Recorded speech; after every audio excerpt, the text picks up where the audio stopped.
देखा था ना आपने।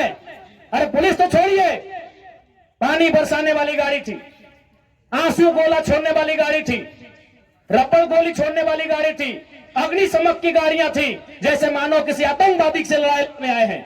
इतने बेशरम, इतने निर्लज्ज हो चुकी है आज यह सिस्टम। ऐसा टीम बनाकर आई थी जैसे मानो वो रैयतों से नहीं बल्कि किसी आतंकवादियों से मुकाबला करने आए हैं। क्या हाल होगा आपको सोच के देखिए। एक विधायक है हम, ठीक है, हमारे समर्थकों ने गलत किया था, सही किया था, वो अलग विषय है, लेकिन प्रशासन का ये रूप, ये कौन सा संवैधानिक तरीका है भाई। एक महज मामूली क्वार्टर का विषय था, ऐसे ऐसे क्वार्टर धनबाद बोकारो में गिनेंगे तो शायद 1 लाख के आसपास होगा, 1 लाख आसपास होगा। एक मामूली क्वार्टर के लिए जो प्रशासन ने अपना एक घृणित चेहरा दिखाया, बिल्कुल ये घृणित चेहरा था प्रशासन का, ये नफरती चेहरा था प्रशासन का, ये असंवैधानिक अमानवीय चेहरा था प्रशासन का। एक विधायक के साथ जब वो इस प्रकार का व्यवहार कर सकते हैं तो सोचिए आम ग्रामीण रैयत विस्थापितों का क्या हश्र होगा आने वाले सालों में। इसलिए आज मैं तमाम रैयतों से, जिन्होंने किसी परियोजना में, किसी कल कारखाने में कि डीवीसी की परियोजना हो या सीसीएल पीसीसीएल की परियोजना हो, जिन्होंने अपनी जमीन देने का काम किया है, आज उन्हें एक मंच में आने की आवश्यकता है। मैं आपसे यह आह्वान करने आया हूं। आज मैं एक विधायक हूं, एक 30 साल का युवा, एक सुनहरा सपना, एक सुनहरी जिंदगी हमारे सामने, लेकिन आज उस जिंदगी को ठोकर मार के हम कांटों की ताज को स्वीकार करते हैं। उस सुनहरी, उस मखमली जीवन को हम ठोकर मार के कांटों के रास्ते को चुन रहे हैं, जबकि आपको भी मालूम है हम माननीय हैं, फूलों का बिस्तर हमारा स्वागत करने के लिए तैयार है, लेकिन हम कांटों की राह चल रहे हैं।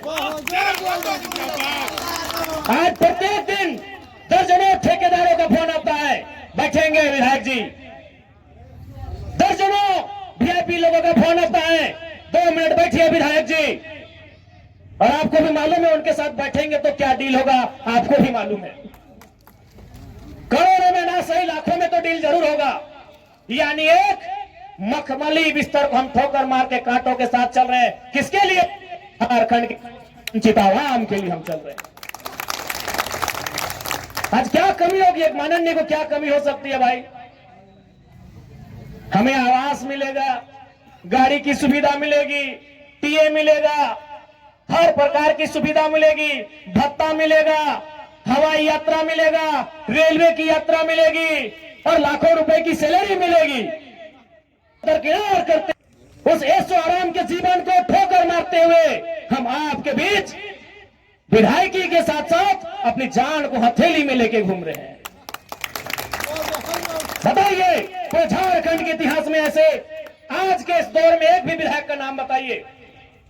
अरे विधायकी तो छोड़िए, हम अपने जान को हथेली में लेके घूम रहे हैं। जिस दिन 2 बजे रात को हम बेरमो में आए, हमारी गाड़ी में हमारा एक भी अंगरक्षक नहीं था।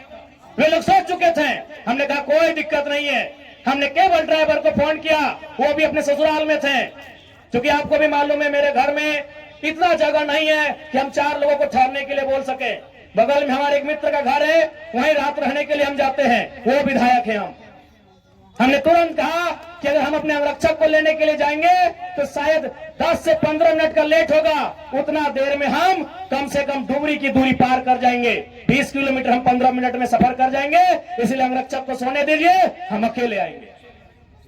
हम अपने जान को, अपने जीवन को हथेली में रख के चल रहे हैं। किस लिए? ताकि आज झारखंड की शोषित वंचित जनता को न्याय मिल सके।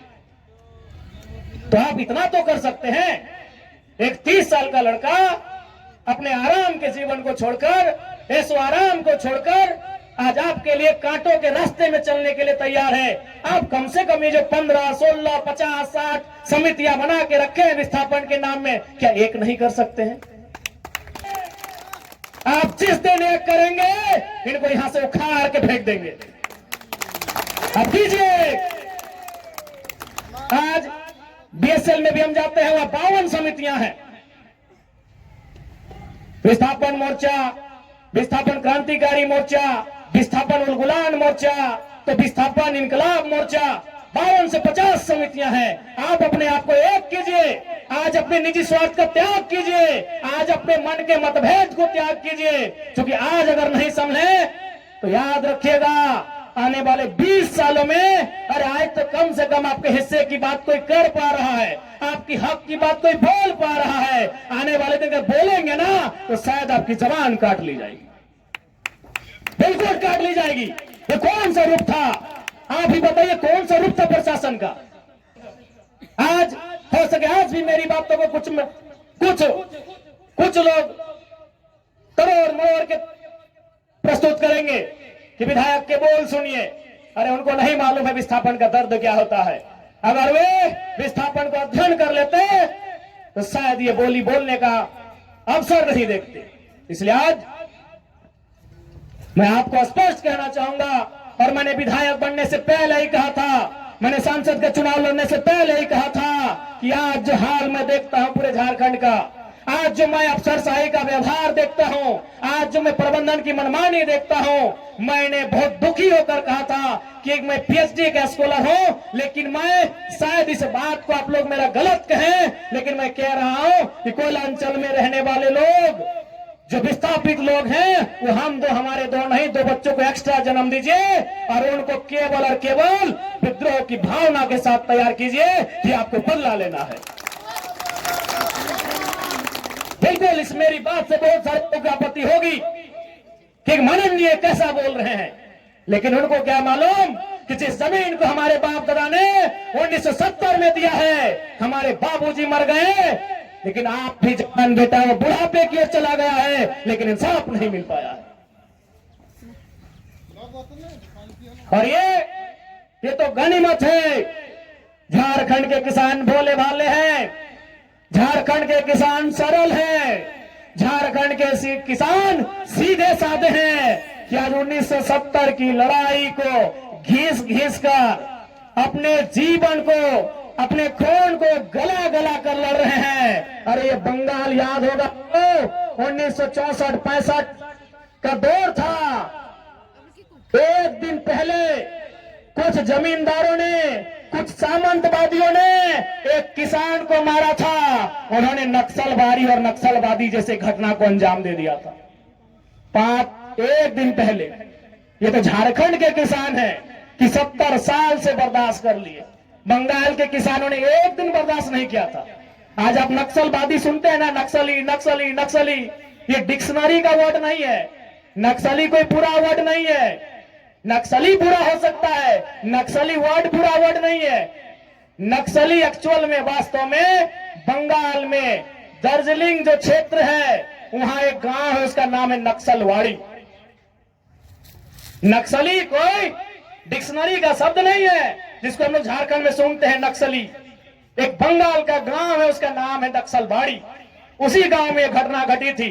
किसानों को कुछ जमींदारों ने, जमींदार को आप प्रबंधन से ही तुलना कर सकते हैं, जमींदार को आप प्रशासन से तुलना कर सकते हैं, तो कुछ जमींदारों ने, उस किसान का नाम था जंगल संथाल, लगभग 6 फुट ऊंचाई का वो किसान था, उसका नाम था जंगल संथाल।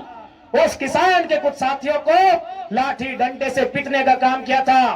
बदले में एक ऐसा क्रांति आती है, उसे आप नेगेटिव कहिए पॉजिटिव कहिए, वो विषय नहीं है कि आज उसे नक्सलवाद, नक्सली और नक्सलवादी का नाम दिया गया। वे किसानों की घटना थी। अरे उसकी तुलना में तो झारखंड के लोग सीधे साधे भोले भाले लोग हैं। आज 70 साल से पिस रहे हैं, आज 70 साल से घिस रहे हैं। आज कई पीढ़ियां बर्बाद हो गई। आंखों के सामने बूढ़ी माँ इलाज के अभाव में तड़प तड़प के मर गई। आंखों के सामने जवान बेटा बेरोजगारी से तंग आकर खुदकुशी कर लिया। आंखों के सामने इतनी घटनाएं घट गई। आंखों के सामने इतनी घटना घटने के बाद भी आज झारखंड बर्दाश्त कर रहा है। ये बंगाल होता तो आज नक्सलबाड़ी जैसी कई घटनाओं को अंजाम दे चुका होता। फिर भी